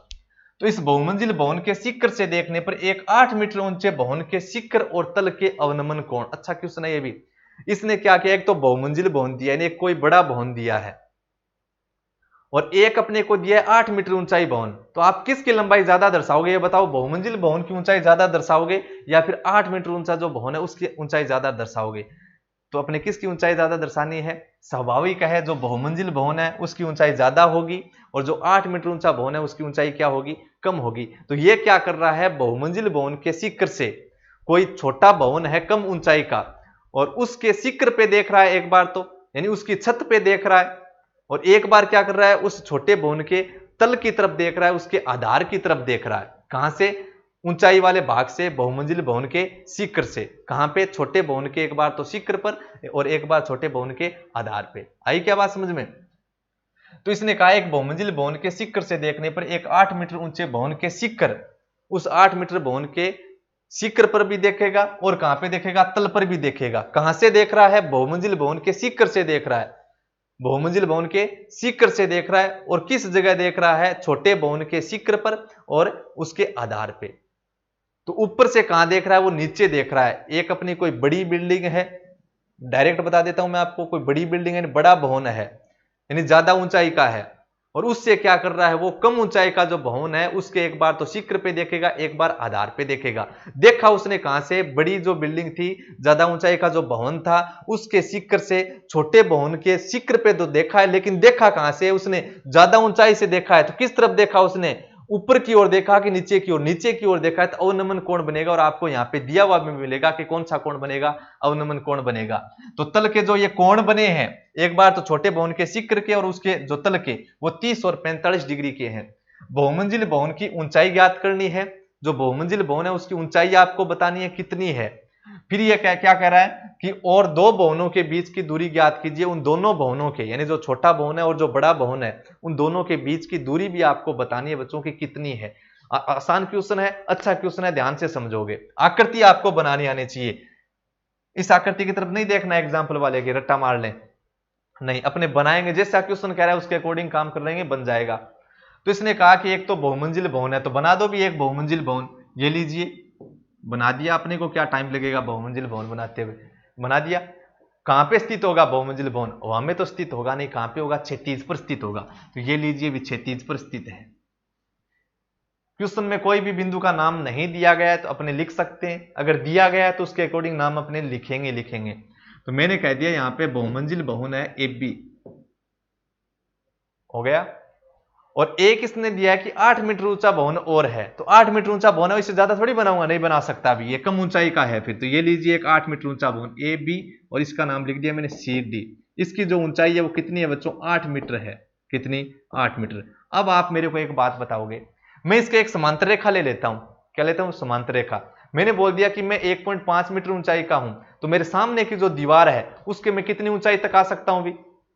क्या मैं जैसे जैसे दीवार के पास जाऊंगा तो कम लंबाई का हो जाऊंगा? क्या छोटा थोड़ी हो जाऊंगा जैसे जैसे अपने दीवार की तरफ जाएंगे वैसे, या फिर ज्यादा लंबाई का थोड़ी हो जाएंगे? नहीं हो सकते। तो यहाँ पे 1.5 मीटर ऊंचाई का हूं, तो मैं दीवार की कितनी ऊंचाई तक आ सकता हूं? अगर दीवार 10 मीटर ऊंची है तो मैं दीवार की कितनी ऊंचाई तक आ सकता हूं? वहां पे 1.5 का हूं तो 1.5 मीटर ऊंचाई तक वहां पे मैं आ सकता हूं। तो यहीं पे आपको ये देखना है, ये भवन 8 मीटर ऊंचाई का है, तो इस भवन की कितनी ऊंचाई तक क्लियर कर सकता है वो? इस भवन की कितनी ऊंचाई तक आ सकता है? तो आप बोलोगे 8 मीटर। तो मैं क्या करूंगा, इस क्षैतिज के समांतर क्या ले लेता हूं? एक क्षैतिज रेखा। ठीक है, इस क्षैतिज के समांतर एक क्षैतिज रेखा बना दी, और ये अपने को क्या बताएगी? A B C D. यहाँ पे बिंदु क्या लिख दिया? ई लिख दिया। ये अपने को इस बात को बताएगी कि यहाँ पे अगर इसकी ऊंचाई 8 मीटर है तो इस भवन की भी ये कितनी ऊंचाई तक आ जाएगा? 8 मीटर तक आ जाएगा। कितनी तक? 8 मीटर तक। यानी सी डी और ए आपस में क्या है? सेम सेम है। और ये एस सी और डी आपस में क्या है? सेम सेम है। यानी यहाँ पे क्या बन जाएगा? एक आयत का निर्माण हो जाएगा। सिद्ध करने की अपने आप को आवश्यकता है नहीं कि किस प्रकार से बना है। अपने जो मैंने भवन बनाया था, ये बहुमंजिल भवन कितने डिग्री पर स्थित होता है अभी? 90 डिग्री पे। ये भी मैंने भवन बनाया तो ये भी कितने डिग्री पर स्थित होगा? 90 डिग्री पे। ठीक है, अब मैंने समांतर बनाई है तो यहाँ पे 90 है, तो यहाँ पे भी कोण कितना ले सकते हो? 90 ले सकते हो। या फिर ऐसे बोल सकते हो, ये क्षैतिज है, इस क्षैतिज के समांतर मैंने बनाया है, और ये अपना भवन है, तो भवन क्षैतिज के साथ कितने डिग्री का कोण बनाता है अभी? 90 डिग्री का। बताया हुआ है पहले पार्ट के अंदर। या फिर ऐसे समझ सकते हो कि ये दोनों समांतर हैं, ये 90 है तो ये भी 90 का होगा। क्यों? समांतर है, ये तिर्यक रेखा है, तो संगत कोण क्या होते हैं? सेम सेम होते हैं, बराबर होते हैं। तो बराबर होते हैं तो ये वाला भी कितने का होगा? 90 डिग्री का होगा, क्योंकि ये 90 है तो ये भी 90। किस नियम से? संगत कोण नियम से। कब? जब समांतर रेखाएं तिर्यक रेखा। कैसे भी आप बता सकते हो, डायरेक्ट याद रखना चाहो तो डायरेक्ट आप दर्शा सकते हो, जैसे मैंने दर्शाया था पहले। तो मैंने एक बहुमंजिल भवन बनाया, छोटा भवन बना दिया। छोटे भवन की ऊंचाई 8 मीटर, तो ये बहुमंजिल भवन की कितनी ऊंचाई तक आ सकता है? 8 मीटर तक आ सकता है। इतना काम कंप्लीट हो गया। इतना काम करने के बाद में अब आपको क्या बोला गया है? आपको यह बोला गया कि बहुमंजिल भवन के शिखर से, यानी कहां से देखना है? बहुमंजिल भवन के शिखर से देखना है, यहां से वो कहां पर देख रहा है? एक बार तो इस छोटे भवन के शिखर पे देख रहा है, यानी इस बिंदु बी से इसने कहां पे देखा? डी पर देखा। इस बिंदु बी से कहां पे देखा? डी से। अगर डी से बी पर देखता ना, तब तो यूनियन कोण बन जाता। नीचे से ऊपर देखता तब तो आपको क्वेश्चन के अंदर शब्द क्या मिलता? यूनियन कोण, या फिर 49 कोण, या फिर 29 कोण। लेकिन यहां पे इस ऊपर वाले भाग से यहां पे देखा नीचे की ओर, तो क्या बनेगा? अवनमन कोण। कितना? कितने का दिया हुआ है? 30, 45 कुछ भी दिया होगा। तो इसने क्या किया है? बी से और इस भवन के शिखर पे देखा है, तो अवनमन कोण बन रहा है। और अवनमन कोण जब अपने बनाते हैं तो अपने को पता है क्या? कि सर अपने को यह पता है कि कोण जब भी बनेंगे तो दृष्टि रेखा और क्षैतिज रेखा के बीच में बनेंगे। लेकिन यूनियन है तो क्षैतिज रेखा के ऊपर दर्शाने हैं अपने को, लेकिन अवनमन है तो क्षैतिज रेखा के नीचे। अवनमन है तो क्षैतिज रेखा के नीचे, तो यहां पे अवनमन कोण बन रहे हैं। तो जहां से अवनमन कोण बन रहे हैं वहां पे मेरे पास क्या होनी चाहिए? एक क्षैतिज रेखा होनी चाहिए। तो मैं क्या करूंगा? इन क्षैतिज रेखाओं के समांतर क्या करूंगा? एक क्षैतिज रेखा बना दूंगा। क्या बना दूंगा? एक क्षैतिज रेखा। यानी इन क्षैतिज रेखाओं के समांतर क्या बना दी? एक क्षैतिज रेखा BX। क्यों? क्योंकि अवनमन कोण जब बनता है तो जहां से अवनमन कोण बन रहा है वहां पे अपने पास एक क्षैतिज रेखा होनी चाहिए। तो बी से बन रहा है तो बी से मेरे पास एक क्षैतिज रेखा होनी चाहिए। मैंने क्या बना दी? BX बना दी। नहीं थी तो बना दी भी, क्या दिक्कत है? अब देखो, इस बी से मेरे को कहां देखना है? इस बिंदु डी पे देखना है। और अवनमन कोण कितने का है? क्वेश्चन में देखो, अवनमन कोण 30 और 45 है। कितने? 30 और 45। तो ये लीजिए अवनमन कोण कितने डिग्री का? 30 डिग्री का। देख सकते हो क्षैतिज रेखा है, ये दृष्टि रेखा है, उसके बीच में है और क्षैतिज रेखा के नीचे है। उसके बाद में उसने बिंदु बी से कहां पे देखा है? उसने बिंदु बी से कहां पे देखा भी? उस छोटे भवन के तल की तरफ देखा है। क्वेश्चन में दिया हुआ है कहां पे देख रहा है? भवन के शिखर से, छोटे भवन के शिखर पे देखा है। और बहुमंजिल भवन के शिखर से और कहां पे देखा है? छोटे भवन के तल की तरफ देखा है। तब उसका अवनमन जो कोण है वो कितने का बना है बच्चों? 45 डिग्री का। कितने का? 45 डिग्री का। तो ये वाला जो कोण है उसका, ये वाला कोण यहां से यहां तक वो कितना है? 45 डिग्री है। क्षैतिज रेखा दृष्टि रेखा के बीच में है और क्षैतिज रेखा के नीचे है। यानी कौन सा कोण बना दिया मैंने? अवनमन कोण। अब मैंने आपको बात बताई थी कि जब भी अवनमन कोण बनते हैं उनको केवल आकृति में दर्शाना है। दर्शाने के बाद में अगर वो समकोण त्रिभुज में मिल जाए तो कोई दिक्कत नहीं है। अगर वो अवनमन कोण समकोण त्रिभुज में नहीं है तो उनको अपने को क्या करना है? समकोण त्रिभुज में प्राप्त करना होगा। किसमें? समकोण त्रिभुज में प्राप्त करना होगा भी। तो बताइए 30 वाला समकोण में नहीं है, 45 वाला समकोण त्रिभुज में नहीं है, तो अपने को क्या करना पड़ेगा? इसको कन्वर्ट करने पड़ेगा। किसमें? समकोण त्रिभुज के अंदर लाना पड़ेगा। किसमें लाना पड़ेगा? अपने समकोण त्रिभुज के अंदर। तो किस प्रकार से लाऊंगा? देखो, सबसे पहले आप देखो ये वाला कोण कितने का है? 30 डिग्री का है। तो मैंने क्या बोला था कि ये जो तीनों रेखाएं वो आपस में क्या है? समांतर है। यहां पे कारण लिख देता हूं। जो SC थी उसके समांतर मैंने DE बनाई थी, उसी के समांतर मैंने क्या बना दी थी? BX बना दी थी। तो मैं यहां पे क्या करूंगा? ये दो तीनों समांतर थी, साथ में लिख दी, बार बार नहीं लिखने पड़े। तो यहां पे आप क्या बोलोगे कि ये जो BX है वो DE के क्या है? समांतर है। तो इसको आप क्या ले लोगे? तिर्यक रेखा ले लोगे BD को। तो ये आपकी क्या बनेगी? एक जेड जैसी आकृति बनेगी। और जेड में जो दोनों कोण बनते हैं आकृति में वो दोनों क्या होते हैं? सेम सेम होते हैं। किस नियम से? एकांतर कोण नियम से। तो ये वाला कोण 30 डिग्री का है तो ये कोण भी कितने का होगा? भी 30 डिग्री का होगा। देख सकते हो आप, ये दोनों समांतर हैं, ये तिर्यक रेखा है, तो ये जेड जैसी आकृति बनी है। तो बी वाला 30 का, तो ये डी वाला भी कितने का होगा? 30 का। तो यहाँ पे आप कारण भी लिख सकते हो। क्या करोगे? कारण लिख दोगे। क्या कारण लिखोगे? कि क्योंकि ये समांतर है। और तिर्यक रेखा आपने कौन सी ली? पहले आपने तिर्यक रेखा ले ली कौन सी? BD। एक बार तो तिर्यक रेखा BD ले लोगे और एक बार तिर्यक रेखा, देखो ये दोनों समांतर हैं, इसको तिर्यक रेखा ले लिया BD को। फिर आप समांतर किसको लिखोगे? कि ये SC और BX भी तो समांतर हैं। तिर्यक रेखा क्या है? BC है कि नहीं? BC। तो एकांतर कोण नियम से फिर वहां पे कोण आपको क्या मिल जाएंगे? बराबर। तो एक बार तो तिर्यक रेखा आपने ले ली कौन सी? BD। और एक बार तिर्यक रेखा कौन सी ले ली? और तिर्यक रेखा आपने कौन सी ली, BC। तो इसलिए किस नियम से, एकांतर कोण नियम से, इसलिए एकांतर कोण क्या होंगे, बराबर होंगे, इसलिए एकांतर कोण क्या होंगे, बराबर। तो कौन कौन कौन सा, कोण XBD बराबर होगा किसके, कोण BDE के। तो ये 30 का, तो ये वाला 30 का। उसके बाद में देखो कौन सा कोण, XBC वाला कोण यानी 45 डिग्री का, किसके बराबर होगा, BCA के, यानी कितने का होगा, ये भी 45 डिग्री का।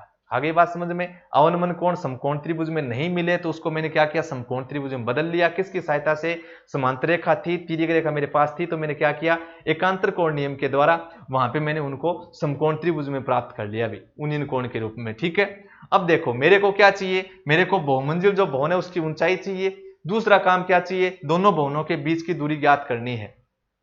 तो आप क्या काम करोगे, आपके पास दो समकोण त्रिभुज है यहाँ पे, मेरे को कैसे पता चला कि दो ही है, समकोण त्रिभुज आपको और मिल जाएंगे, ये वाला भी समकोण त्रिभुज भी मिल जाएगा, एक एक्स्ट्रा ये भी मिल जाएगा।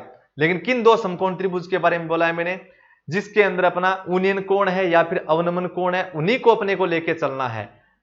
मेरे पास दो अवनमन कोण दिए गए थे, दो अवनमन कोण दिए गए थे, तो मैं वहां से समझ गया कि यहाँ पे मेरे पास कितने समकोण त्रिभुज काम में लेने होंगे, दो समकोण त्रिभुज काम में लेने होंगे, जिसके अंदर या तो यूनियन कोण हो या फिर अवनमन कोण हो। तो मेरे को यहाँ पे दो समकोण त्रिभुज काम में लेने, तो मैं कौन कौन से काम में लूंगा, जिसके अंदर यूनियन कोण है या फिर अवनमन। तो अवनमन तो किसी के अंदर मिला ही नहीं था, तभी तो मैंने उसको चेंज किया था।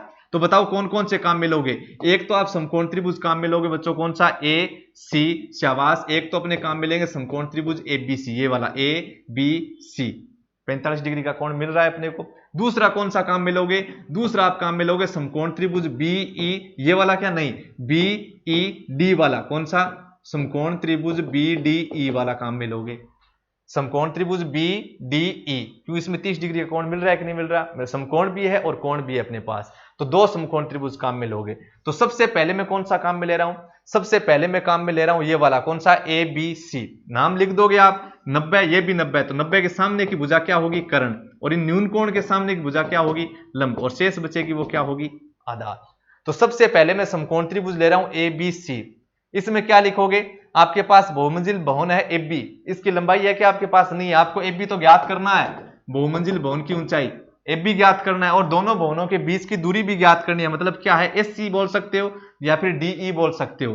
तो आपको क्या ज्ञात करना है, SC और D दोनों सेम सेम है, उसको ज्ञात करना है। चाहे SC ज्ञात कर लो चाहे D ज्ञात कर लो, बात तो एक के दोनों बराबर है। तो मैं सबसे पहले समकोण त्रिभुज लिया ABC, उसमें मैं क्या बोलूंगा कि बहुमंजिल भवन की ऊंचाई मेरे को ज्ञात करनी है। इसका मतलब AB में ज्ञात कर रहा हूं, दिया हुआ किसको मान लो, फिर SC को, क्यों, कर्ण से संबंधित न मेरे पास मान है, न यहाँ पे ज्ञात करना है, तो कर्ण को छोड़ दूंगा, किसके साथ रहूंगा, लंब और आधार के साथ। लंब बटे आधार के रूप में चलूं या फिर आधार बटे लंब के रूप में, उसके अकॉर्डिंग मेरे पास ट्रिग्नोमेट्रिक रेशियो आ जाएगा, मान ज्ञात कर लेंगे। तो यहाँ पे मैं AB ज्ञात कर रहा हूँ, दिया हुआ किसको मान रहा हूँ, SC को, तो क्या लिखूंगा, AB पूरे तरीके से नहीं लिख रहा हूं अभी, तो AB बटा SC। AB क्या है, लंब, SC क्या है, आधार, लंब बटे आधार क्या बनता है, tan बनता है, क्या बनता है, tan, तो बराबर tan थीटा, थीटा की जगह कितना है भी इस त्रिभुज में, किसमें, ABC लिया था पहले वाला, तो 45, कितना, 45 डिग्री। तो AB कब आएगा, आप बोलोगे AB कब आएगा, जब AE के अंदर EB जोड़ दे। AB कब आएगा, जब AE के अंदर क्या जोड़ दो, EB। AE कितने का है, 8 का, और प्लस कितना, EB। तो बताओ AB कब बनेगा, जब AE के अंदर EB जोड़ दे, AE है 8 का, प्लस कितना, EB बट्टे SC, बट्टे में क्या है, SC। तो ये लीजिए SC बराबर tan 45 का मान 1, कारण लिख दोगे क्योंकि tan 45 का मान 1 है, भाग में SC इधर लेके आओगे तो गुणा में, तो कितना बन गया, 8 प्लस EB बराबर कितना, भाग में SC इधर लेके आया तो गुणा में SC गुणा 1 यानी SC। ये लीजिए समीकरण नंबर 1।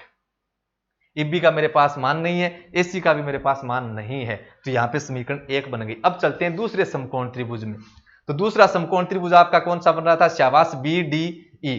इसमें क्या ज्ञात कर लोगे, BDE में क्या आपके पास BE है, नहीं है, तो लंब बहुमंजिल भवन की ऊंचाई ज्ञात करनी थी, वो उसी से तो संबंधित है, तो चाहे इसमें B ज्ञात कर लो चाहे D ज्ञात कर लो, कोई फर्क नहीं पड़ेगा। कर्ण की तरफ जाऊंगा नहीं, क्यों, क्योंकि सर न तो कर्ण दिया हुआ है न ज्ञात करना, उसका कोई काम ही नहीं है, तो छोड़ दो, किसके साथ रहो, इन दो भुजाओं के साथ, लंब और आधार के साथ। तो मैंने क्या कह दिया कि यहाँ पे B ज्ञात कर लेता हूं, दिया हुआ किसको मान लूं, DE को, या फिर D ज्ञात कर लूं, दिया हुआ किसको मान लूं, B को, कोई फर्क नहीं पड़ेगा। लंब बटे आधार लिखोगे तो tan थीटा आ जाएगा, आधार बटे लंब लिखोगे तो कोण थीटा, कर्ण का काम खत्म ही हो गया। ठीक है, तो यहाँ पे मैं ले लेता हूं कि BE को दूसरा समकोण त्रिभुज का नाम लिखोगे, समकोण त्रिभुज BDE में ज्ञात कर रहा हूं BE, ज्ञात कर रहा हूं BE, दिया हुआ किसको मान लिया, DE को, क्या बन गया, बीई तो है लंब, डी क्या है आधार, लंब बटे आधार क्या होता है टेन थीटा, और थीटा का मान कितना है यहाँ पे 30 डिग्री। तो बीई मेरे पास नहीं है, कितना है डीई, आप देख सकते हो ये डीई कितना है जितना एसी है, दोनों सेम सेम ही तो देख सकते हो, ये जो एसी और डी दोनों क्या है बराबर बराबर हैं, आकृति से भी पता चल रहा है, मैंने यहाँ पे लिख भी दिया था कि दोनों भवनों के बीच की दूरी आप एसी भी बोल सकते हो डी भी बोल सकते हो। तो कितना डी की जगह लिख दिया एसी, क्यों दोनों सेम सेम में बराबर हैं। टेन 30 का मान कितना होता है 1/√3, ये भाग में एसी इधर लेके आऊंगा तो गुणा में, तो क्या बन जाएगा बीई बराबर AC/√3, AC/√3। अब बताओ क्या मान लिखें, एसी की जगह आप क्या लिख सकते हो 8 प्लस इबी लिख सकते हो, कितना लिख सकते हो 8 प्लस इबी, या फिर बी की जगह लिखना चाहो तो बी की जगह मान लिख सकते हो, कोई फर्क नहीं पड़ेगा, बी की जगह लिख सकते हो आप एसी माइनस के 8 प्लस 8 को इधर ले आओगे, तो मैं यहाँ पे एसी की जगह मान लिख देता हूं, किसकी जगह एसी की जगह। अपने नेक्स्ट पेज पे चलते हैं, बीई बराबर AC/√3, आपके पास ये वैल्यू बनी है बीई बराबर AC/√3, थोड़ी सी गणना है बाकी कुछ भी नहीं है। तो बीई बराबर एसी की जगह कितना लिख सकते हो बताओ, समीकरण 1 में देखो एसी की जगह लिख दो चाहे बी की जगह लिख दो, कोई फर्क नहीं पड़ेगा, क्यों, क्योंकि आपको एसी भी ज्ञात करना है तो उसको भी रख सकते हो, जो ज्ञात करना है उसको रखने की कोशिश करनी है। बी को भी रख सकते हो, क्यों, क्योंकि अपने को इस बहुमंजिल की लंबाई ज्ञात करनी है, तो उसमें ए तो मेरे पास है, इब भी नहीं है, क्यों एब भी ज्ञात करना है, उसमें कब बनती है एब भी, जब ए के अंदर इब भी जोड़ दो, तो ए तो 8 है लेकिन इब भी नहीं है, तो इब भी ज्ञात करनी है, दोनों ही ज्ञात करनी है, दोनों ही चाहिए, तो दोनों ही चाहिए, दोनों का मान तो साथ में आ नहीं सकता, दोनों में एक को तो हटाना पड़ेगा, तो अब की बार अपने क्या है किसी को भी एक को हटा दो, कोई फर्क नहीं पड़ेगा, कि दोनों ही मान ज्ञात करने हैं, दोनों साथ में तो आ नहीं सकते। दो चरों का मान तो कब आएगा, जब अपने पास दो चरों वाले रेखिक समीकरण युग्म हो तब ज्ञात कर सकते हैं। तो एक समीकरण से तो अपने क्या होगा, यहाँ पे मैं एक चर का मान ज्ञात कर पाऊंगा एक के साथ में, और उसके बाद में कौन सा ले आऊंगा, दूसरे का मान ज्ञात कर लूंगा, ठीक है। तो एक समीकरण से आप मान रख दो प्रतिस्थापन से, क्लियर, फिर दूसरे का आ जाएगा, दोनों का साथ में नहीं ला सकता। तो इब भी मेरे को चाहिए, एसी भी मेरे को चाहिए, कोई सा भी ले आओ, एक ज्ञात कर लो, तो एक को तो हटाना ही हटाना पड़ेगा, कौन से को भी आप हटा सकते हो। तो एसी की जगह आप लिख सकते हो 8 प्लस इबी, 8 प्लस इबी लिख सकते हो। तो ये लीजिए एसी की जगह मैंने लिख दिया 8 प्लस इबी, बट्टे में कितना है √3 है, कितना √3, ये भाग में √3 है, इधर लेके आऊंगा तो गुणा में, तो कितना बन गया बीई √3 बराबर कितना 8 प्लस बीई, प्लस बी को इधर लेके आऊंगा तो कितना बना माइनस का बीई, तो बीई √3 माइनस बीई बराबर कितना 8। यहाँ पे कॉमन क्या लिख सकते हो, बी अपने कॉमन ले सकते हैं, उभयनिष्ठ ले सकते हैं, तो यहाँ पे क्या बचेगा √3 माइनस का कितना 1 बराबर कितने 8। क्यों लिखा मैंने ऐसे, क्योंकि b मैंने कॉमन लिया है दोनों पदों में, तो b कॉमन लिया उसका आप क्या करो उन संख्याओं के अंदर भाग दे दो, तो b √3 के अंदर b कॉमन लिया उसका भाग दे दिया, √3 बच गया, फिर माइनस का माइनस, इस बीई में से b कॉमन ले लिया, जीरो नहीं बचा है, यानी मैंने यहाँ पे HCF निकाला है, में से मैंने निकाला है, तो बीई मैंने कॉमन निकाला, तो इस बी के अंदर कॉमन क्या लिया बी का, तो जो कॉमन लिया उसका भाग दे दो, तो इस बी का इस बी में भाग दिया कितनी बार, एक बार, बराबर कितने 8। गुणा में कितने हैं, तो आप बोलोगे गुणा में √3 माइनस 1, आगे ले जाओगे तो किस में आ जाएगा भाग में √3 माइनस 1, ऐसे मत कर देना भाग में गया तो √3 प्लस 1 हो गया, नहीं गुणा से गया तो भाग में जाएगा, बस हर के अंदर रूट में मान मिल रहा है अप्रिमेय के रूप में, तो आप क्या करो यहाँ पे हरों का प्रीमियकरण कर दो, तो हरों का प्रीमियकरण करेंगे, किससे गुणा करवाएंगे, √3 माइनस 1 है तो किससे गुणा करवा दोगे, मेरा बताया हुआ है जो लास्ट जो चैप्टर था उसमें बार बार अपने क्वेश्चन आए थे ऐसे, तो सेम मान लिखो गुणा भाग में, और जो चिन्ह है उसका विपरीत कर दो, माइनस है तो क्या ले लिया प्लस, √3 प्लस 1 बट्टे में √3 प्लस 1, तो ऊपर क्या बन गया 8 गुणा √3 प्लस 1, बट्टे में क्या बन गया, अभी बट्टे में क्या बना √3 माइनस 1 गुणा √3 प्लस 1, यहाँ पे कारण लिख दोगे हरों का प्रीमियकरण करने पर, यहाँ पे बना a माइनस बी गुणा a प्लस बी, गुणा में तो है अंश का गुणा अंश के साथ, हर का गुणा हर के साथ, a माइनस बी गुणा a प्लस बी, क्या बनेगा a square minus B square, a square मतलब √3 का स्क्वायर, और √3 का स्क्वायर क्या बनेगा रूट का 9, यानी कितना आ जाएगा 3 आ जाएगा। आपको बोल दिया कितना a का स्क्वायर माइनस b का स्क्वायर, तो √3 की स्क्वायर माइनस 1 की स्क्वायर बनेगी, और √3 की स्क्वायर अपना बार बार हल किया हुआ है, कितना आएगा √3 की स्क्वायर मतलब √3 को √3 से कितनी बार गुणा, जितनी घातांक उतनी बार गुणा, 2 घातांक 2 बार गुणा, कितना बन गया √9 बन गया, और 9 का वर्गमूल कितना होता है बच्चों 3 होता है, डायरेक्ट भी मैंने वहां पे बताया था रूट वालों का गुणा करने के बारे में। तो कितना बनेगा अभी a square minus B square, कारण लिख दोगे कि क्योंकि a माइनस बी गुणा a प्लस बी बराबर होता है a square minus B square, तो यहाँ पे बनेगा √3 स्क्वायर माइनस 1 स्क्वायर, यानी कितना √9 माइनस 1 अर्थात 3 माइनस 1, यानी कितना आ जाएगा हल करने पर 2 आ जाएगा, यहाँ पे बताया था ना √3 की स्क्वायर 3 माइनस 1 की स्क्वायर 1, 3 माइनस 1 यानी कितना 2, तो 2 1 कम 2 और इसमें कितनी बार भाग गया 4 बार। ये कितना हो गया √3 की जगह कितना लिख सकते हो 1.732 प्लस कितना है 1, तो ये क्या बनेगा 4 गुणा 1.732 प्लस 1 कितना बन गया 2.732, तो बराबर गुणा करवा दोगे 4 दूनी 8 4 3 12 हासिल 1 4 7 28 1 29 हासिल कितनी 2 4 दूनी 8 2 10 10.928 किसका मान आ गया अभी बीई का मान आ गया, किसका बीई का, ये तो आ गया बीई का मान। आपको क्या और ज्ञात करना है, आपको एससी भी ज्ञात करना है, दोनों भवनों के बीच की दूरी भी आपको बतानी है, बहुमंजिल की ऊंचाई भी अपने को बतानी है। तो बहुमंजिल की ऊंचाई आप यहां से पहले बता सकते हो कि अतः बहुमंजिल भवन की ऊंचाई कितनी है। बहुमंजिल भवन की ऊंचाई थी AB, और AB कब आएगी जब आप उस AE के अंदर, जब आप उस AE के अंदर बच्चों क्या जोड़ दो EB जोड़ दो, क्या जोड़ दो EB, तो AE अपने पास कितनी आ गई 8 मीटर थी, कितनी 8 मीटर देख सकते हो आकृति में, प्लस EB कितना आ गया 10.928, इनको जोड़ दोगे तो कितना बन जाएगा 18.928 बन जाएगा इतने मीटर। ये तो आ गई बहुमंजिल की ऊंचाई। अपने को पूछा है दोनों भवनों के बीच की दूरी भी पूछा है कि दोनों भवनों के बीच की दूरी कितनी है, दोनों भवनों के बीच की दूरी, तो दोनों भवनों के बीच की दूरी क्या बन रही थी, एक तो बन रही थी SC या फिर क्या बोल सकते हो DE बोल सकते हो, बात तो एक ही है। तो ये लीजिए SC और बराबर DE, ये बताओ कितनी है, ये अभी तक ज्ञात हुई कि आपकी SC और DE, तो SC और DE अपने को चाहिए, दोनों भवनों के बीच की दूरी या तो SC बोल दो या फिर DE बोल दो, एक ही बात है। तो SC कब आएगा, देखो SC कब आएगा जब आप BE को कितने से गुणा करवा दोगे √3 से गुणा करवा दोगे, कितने से, SC कब आएगा जब अपने भाग में √3 इधर ले आओगे किस में आ जाएगा, गुणा में नहीं आएगा क्या, कि जब अपने इस BE को कितने से गुणा करवा दो √3 से गुणा करवा दो तो SC का मान आ जाता है। या फिर पीछे और देख लो कोई इक्वेशन जो आसान बन रही है उसके आधार पे कर लोगे SC का मान, SC का मान ऐसे भी ला सकते हो।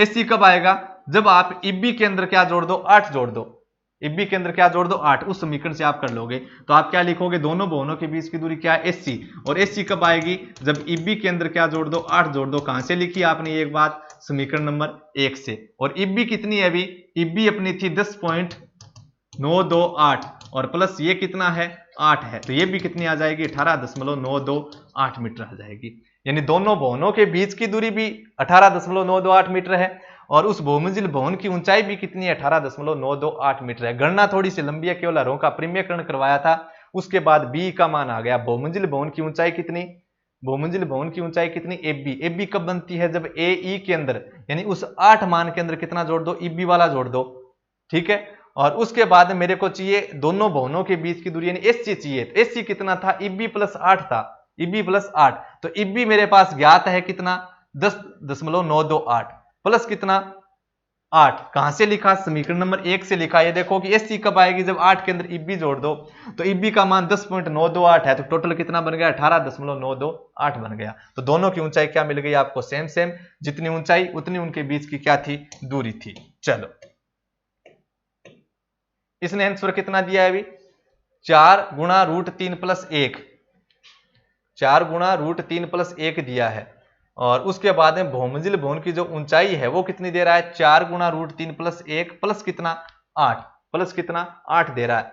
कैसे दिया इसने 8, देखो इसको हल कर लोगे, इसको हल कर लोगे वही आंसर आएगा, ज्यादा अलग बात नहीं है। चेक करो, देखो बराबर, एक सेकंड चेक करके दिखा देता हूं आपको, कुछ बोलेंगे इतना आंसर आ रहा है, चेक कर लेते हैं अभी सही गलत। 4 कोष्टक 3 प्लस √3, ये इसने आंसर दिया है। अपना कितना आया था 18 समथिंग आया था, लगभग 19 मीटर। तो देखोगे यहां पे आपके पास है 4, ये था 4 √3 प्लस 1, ये तो अपना भी था। उसके बाद में प्लस 8 किया, क्योंकि भवन की ऊंचाई टोटल अपने को दूरी चाहिए थी पूरी वाली, पूरा वाला मान चाहिए, तो AE के अंदर आपने क्या जोड़ा था EB जोड़ा था। ये तो EB का मान है कितना 4 √3 प्लस 1, तो यहाँ पे हल करके देख सकते हो। तो 4 का गुणा 3 के साथ कितना 12, प्लस 4 का गुणा √3 के साथ, 4 का गुणा √3 के साथ तो 12, प्लस 4 का गुणा √3 के साथ यानी 4 गुणा 1.732, तो करवा दोगे 4 दूनी 8, 4 3 12, 4 7 28, 1 29 हासिल 2, 4 एकम 4 2 6, 3 के बाद दशमलव जोड़ोगे तो कितना आएगा 18.928। तो बताओ बहुमंजिले की ऊंचाई इतनी थी कि नहीं थी, बिल्कुल थी। उसके बाद में इसने बीच की दूरी कितनी बताई है, वही 4 कोष्टक 3 प्लस √3, इसको अभी हल करके मैंने बताया कितना है 18.928, तो ये भी कितनी आएगी 18.928 मीटर आएगी। आ गई बात समझ में, ठीक है। फिर चलते हैं नेक्स्ट। एग्जाम्पल नंबर 7 देखो अभी इसमें क्या दिया, एग्जाम्पल नंबर 7 कितने मिनट हो गए भी, 52, 53, 25 मिनट लगे उस क्वेश्चन के अंदर। एक नदी के पुल के, एक नदी के पुल के, पुल किस प्रकार होता है अभी, नदी के ऊपर होता है, इस प्रकार से जैसे नदी है तो ऐसे आपको पुल मिलेगा, ठीक है। चौड़ाई के अनुदिश अपने को पुल मिलेगा, किसके अनुदिश, चौड़ाई के अनुदिश। ये इस प्रकार से नदी जा रही है तो पुल आपको कैसे मिलेगा, ऐसे थोड़ी मिलेगा लंबाई के अकॉर्डिंग, नहीं तो कैसे, चौड़ाई के अनुदिश मिलेगा, ऐसे इस प्रकार से बनेगा। ये चौड़ाई के किनारे हैं दोनों तरफ, क्या है, चौड़ाई के किनारे, तो इस प्रकार से अपने को मिल सकता है। एक नदी के पुल के एक बिंदु से, तो अपने को क्या लेना है, एक नदी बनानी है। नदी का कौन सा भाग बनाओगे, लंबाई वाला भाग बनाने की आवश्यकता नहीं है, केवल आपको चौड़ाई दर्शानी है वहां पे। और पुल पे अपने को कोई बिंदु लेना है, उस बिंदु से नदी के जो सम्मुख किनारे हैं, कौन से किनारे, लंबाई वाले क्या, बिल्कुल नहीं, चौड़ाई वाले, ठीक है। तो चौड़ाई के जो सम्मुख बिंदु हैं, जैसे इस प्रकार से नदी अपने लंबाई ये दे रखी है नदी की, तो मैं किसको काम मिलूंगा, चौड़ाई को। तो चौड़ाई वाले बिंदु कहां पे मिलेंगे, यहां पे मिलेंगे, ठीक है। ये नदी है तो चौड़ाई वाले बिंदु एक तो इस तरफ और एक इस तरफ, यहां पे अपने क्या ले लेंगे, नदी का जो पुल है वहां पे कोई बिंदु अपने को दर्शाना है। तो उस पुल के किसी बिंदु से नदी के जो सम्मुख किनारे हैं, जो चौड़ाई के जो सम्मुख अपने बिंदु है वहां पे जो भाग हैं, तो जो अपने सम्मुख किनारे हैं उनके जो अवनमन कोण है वो कितने हैं, 30 डिग्री और 45 डिग्री है। दोनों जो चौड़ाई वाले जो भाग हैं उनके अवनमन कोण 30 और 45 दर्शाने हैं। यदि पुल किनारों से 3 मीटर की ऊंचाई पर हो, यानी जो पुल है वो नदी से किनारों से 3 मीटर ऊंचाई पर है, तो नदी से भी कितनी ऊंचाई पर मानना है, 3 मीटर की ऊंचाई पर हो, तो नदी की चौड़ाई ज्ञात कीजिए। क्या ज्ञात करनी है, नदी की चौड़ाई आपको बतानी है कि नदी की चौड़ाई कितनी है, क्योंकि अपने काम भी किसके अकॉर्डिंग करेंगे भी, चौड़ाई के अकॉर्डिंग। चलो, तो इसने मेरे को कहा है कि कोई पुल है, उस पुल पे अपने को कोई बिंदु लेना है, और उस बिंदु से नदी के जो सम्मुख किनारे हैं वो सम्मुख किनारे कौन से लेने हैं, फिर से मैं रिपीट कर रहा हूं, लंबाई वाले नहीं लेने हैं। कौन से, नदी इस प्रकार से अपने बह रही है तो अपने जो किनारे लेने हैं वो कौन से वाले लेने, चौड़ाई वाला भाग लेना है। तो मैंने कह दिया कि इस प्रकार से कोई नदी बह रही है, ये लंबाई है, तो चौड़ाई वाला भाग कौन सा है, यही तो है चौड़ाई वाला भाग। तो इस प्रकार से मैं चौड़ाई दर्शाऊंगा नदी की, ठीक है। तो ये मैंने नदी की क्या दर्शा दी, चौड़ाई दर्शा दी। कहां से लेकर कहां तक, कहां से लेकर कहां तक, ए से लेकर बी तक, ये नदी की चौड़ाई है भी। ये नदी के सम्मुख किनारे हैं ए और बी, ये इधर वाला भाग है, ये इधर वाला भाग है। ये अपनी जो अपनी नदी है उसका क्या बन गया, लंबाई वाला भाग बन गया ऐसे पूरा, और ये क्या बन गई, चौड़ाई बन गई नदी की ए बी। तो उसके जो सम्मुख किनारे हैं, चौड़ाई वाले जो भाग है, उसको मैंने क्या लिखा है, ए और बी। अब अपने कह रहा है कि जो पुल है उस पे कोई बिंदु है, तो पुल किस प्रकार से जाएगा, चौड़ाई के अनुदिश इस प्रकार से जाएगा। और मैंने जो पुल की जो मैक्सिमम ऊंचाई पे जो बिंदु लिया वो सी ले लिया, क्या ले लिया, सी ले लिया अभी। इस बिंदु से अपने को यहां पे इन सम्मुख किनारों के अवनमन कोण बनाने हैं। और इसने साथ में क्या बोला है बच्चों, इसने साथ में ये बोला है कि ये जो पुल है वो किनारों से 4 मीटर ऊंचाई है या फिर 3 मीटर ऊंचाई, शायद 3 मीटर होना चाहिए, 3 मीटर की ऊंचाई पर। तो अगर किनारों से 3 मीटर ऊंचाई पर है तो यहां पे अपने नदी के चौड़ाई के बीच वाले सभी बिंदुओं से कितने ऊंचाई पर होगा, 3 मीटर होगा। 3 मीटर ऊंचाई पर है तो यहां से भी 3 मीटर ऊंचाई पर, बिंदु ए से भी कितने मीटर ऊंचाई पर, 3 मीटर ऊंचाई पर। ऊंचाई लिया तो सदैव कितने डिग्री पर, 90 डिग्री पर। ये लीजिए कितने मीटर ऊंचाई है, 3 मीटर। इस बिंदु का नाम लिख दिया, जैसे मैंने ए बी सी डी लिख दिया। चौड़ाई का जो भाग है वहां पे किसी से अपने मापन कर सकते हो, 3 मीटर आपको ऊंचाई मिलेगी। इसने बोला हुआ है कि ऊंचाई कितनी है, 3 मीटर है, किसकी, पुल का जो बिंदु है उस भाग की। फिर इसने कहा कि उस बिंदु से, पुल का जो बिंदु है उस बिंदु से इन दोनों सम्मुख किनारों के अवनमन कोण बनाने। तो अवनमन कोण बनाने तो मेरे को पता है क्षैतिज के समांतर क्या लेनी पड़ेगी, क्षैतिज रेखा। तो मैं इस क्षैतिज के समांतर क्या बना देता हूं, एक क्षैतिज रेखा बना देता हूं, क्या, एक्स वाई। इस ए बी के समांतर बना दी एक्स वाई। अब इसको अवनमन कोण बनाने, एक तो अवनमन कोण बनाना है कितने का, 30 डिग्री का, और एक बनाना है कितने का, 45 का। तो इस बिंदु से अवनमन कोण बनाऊंगा दोनों किनारों के। तो सी को किससे मिला दिया, ए से। सी से एक की तरफ देख रहा है, अवनमन कोण कितने का, 30, और एक कितना, 45। तो एक वाला, एक तो आएगा 30 डिग्री, एक आएगा 45 डिग्री, ठीक है। तो जो बिंदु आपको इस 90 के नजदीक दिखे वो तो ज्यादा दर्शा दोगे, और जो बिंदु 90 से दूर दिखाई दे वो आपका उस कोण को क्या दर्शा दोगे, कम। क्यों, जैसे जैसे 90 के नजदीक जाएंगे वैसे वैसे कोण बढ़ेगा। किस प्रकार से भी दिखा दो, आंसर गलत नहीं आएगा, आपका सही आएगा, लेकिन आकृति को अगर अपना जो कॉपी चेक करेगा, जो अपना टीचर कॉपी चेक कर रहा है वो अगर देखेगा, सावधानी से देखेगा तो आपने जैसे बिंदु ए इसके निकट है उसको आपने 30 दिखा रखा है और बी आपका दूर बिंदु है और वहां पे आपने 45 दिखा रखा है, तो वहां से आपके ज्ञान को वो आप समझेगा कि इसने जो आकृति बनाई है पूरे ध्यान से नहीं बनाई है, क्योंकि जो बिंदु दूर है 90 डिग्री से वो तो कम होना चाहिए कोण, और जो नजदीक है वो क्या होना चाहिए, ज्यादा होना चाहिए। आप जैसे जैसे दीवार की तरफ जाओगे तो आपका जो उसके शिखर का जो यूनियन कोण है वो क्या होता जाएगा, बढ़ता जाएगा, ठीक है, नहीं कि कम होगा, दूर जाओगे तो कम होगा। तो यहां पे जो अवनमन कोण है वो मैंने कितना मान लिया, 30 डिग्री मान लिया। क्षैतिज रेखा या दृष्टि रेखा, क्षैतिज रेखा से नीचे। उसके बाद में इस बिंदु का अवनमन कोण कितना मान लिया अभी, 45 डिग्री। एक तरफ 30 है, एक तरफ 45, तो ये अवनमन कोण 45 क्षैतिज रेखा या दृष्टि रेखा दोनों के बीच में और क्षैतिज रेखा से नीचे होना चाहिए, तो नीचे है कितना, 45 डिग्री। बना दिया अवनमन कोण।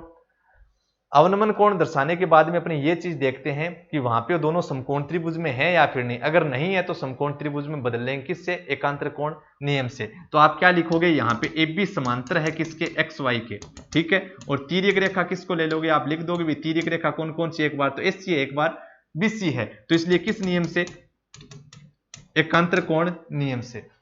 और एकांतर कोण नियम लगाओगे तो ये वाला कोण 30 डिग्री है, तो ये भी कितने का आ जाएगा, 30 डिग्री आ जाएगा। एकांतर कोण नियम से एकांतर कोण बराबर है। ये 45 डिग्री का कोण है, तो ये अपनी क्या बन रही है, जेड जैसी आकृति बन रही है, दोनों क्या होंगे, सेम सेम, तो ये कितने का आ गया, 45 डिग्री का। बदल लिया। उसके बाद में नाम लिख दो, 90 के सामने वाली क्या होंगी, कर्ण होगी। न्यून कोण के सामने वाली भुजाएं क्या होंगी, लंब, यानी ये क्या है, लंब है। शेष बच गई वो क्या होगी, आधार। अपने को ज्ञात क्या करना है, तो आप बोलोगे नदी की चौड़ाई ज्ञात करनी है, तो क्या लिखोगे कि नदी की चौड़ाई मेरे को ज्ञात करनी है। क्या ज्ञात करनी है, नदी की चौड़ाई। क्या है, एबी है, क्या है, एबी। और एबी कब आएगी कि सर एडी के अंदर मैं क्या जोड़ दूं, डीबी जोड़ दूं, तो मैं किसको ज्ञात कर सकता हूं, एबी को ज्ञात कर सकता हूं, नदी की चौड़ाई को मैं बता सकता हूं। तो एबी ज्ञात करने के लिए अपने को क्या करना है, बारी बारी से दोनों समकोण त्रिभुजों को काम में लेना है। तो सबसे पहले मैं आता हूं इस समकोण त्रिभुज के अंदर, किसमें, समकोण त्रिभुज एडीसी के अंदर। आप पूरा लिखोगे, ठीक है, मैं शॉर्ट में बता रहा हूं। तो किसमें, समकोण त्रिभुज किसमें आ जाओगे, ए समकोण त्रिभुज एडीसी के अंदर आ जाओगे।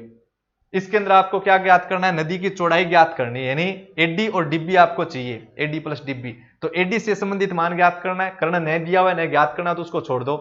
तो अब डायरेक्ट अपने किसके साथ रहेंगे, लंब और आधार, या फिर आधार और लंब के साथ।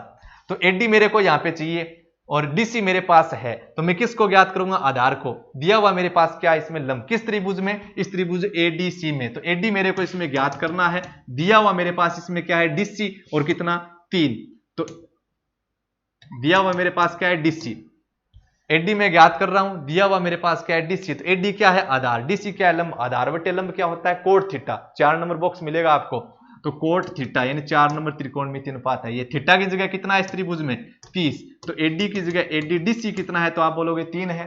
दिया हुआ है कोट 30 का मान कितना होता है, tan 60 के बराबर, यानी √3। ये लीजिए √3, यहां पे कारण लिख दोगे, कोट 30 बराबर √3। भाग में 3 है, इधर लेके आऊंगा तो गुणा में, तो 3√3, और मान किस में चल रहा है, मीटर में। समीकरण नंबर 1 एडी ज्ञात कर लिया। इसी प्रकार किस में जाऊंगा, समकोण त्रिभुज दूसरे में। कौन से में, समकोण त्रिभुज बीडीसी में। क्या ज्ञात करूंगा, बीडी। क्या ज्ञात करूंगा, बीडी। तो लिख दोगे कौन सा समकोण त्रिभुज काम में ले रहे हो, तो समकोण त्रिभुज बीडीसी में ज्ञात कर रहा हूं बीडी। दिया हुआ मेरे पास क्या है, डीसी। तो बीडी क्या है, आधार, डीसी क्या है, लंब। आधार बटे लंब, कोट थीटा, और थीटा की जगह कितना है, 45। तो बीडी की जगह बीडी, डीसी मेरे पास है क्या, बिल्कुल है 3। कोट 45 का मान 1, कारण लिख दोगे कि क्योंकि कोट 45 बराबर कितना होता है, 1 होता है। भाग में 3 इधर लेके आऊंगा तो गुणा में, तो कितना आ गया, 3, और 1 से गुणा करवाया तो कितने, 3 मीटर। मेरे को नए बीडी चाहिए, नए मेरे को एडी चाहिए। मेरे को क्या चाहिए, नदी की चौड़ाई चाहिए। तो मैं क्या लिखूंगा, अतः नदी की चौड़ाई।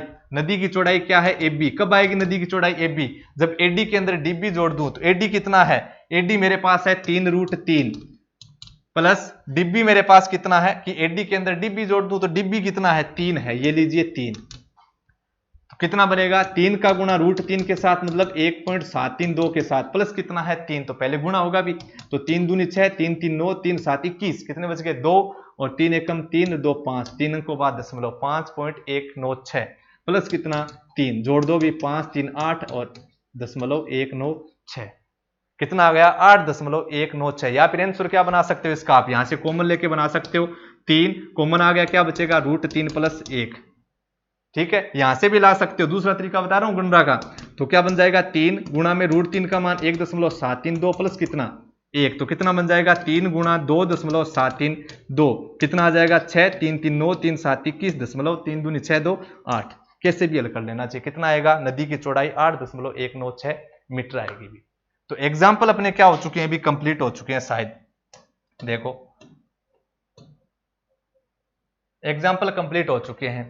एक्सरसाइज के जो क्वेश्चन आप हल करना स्टार्ट करोगे 1 नंबर से, जो भी आप कर सकते हो वो करके देखोगे कितना मान आ रहा है आपका। उसके बाद में अपने पढ़ेंगे नेक्स्ट पार्ट के अंदर कि किस प्रकार से उनको हल करना है। ठीक है बच्चों, थैंक यू।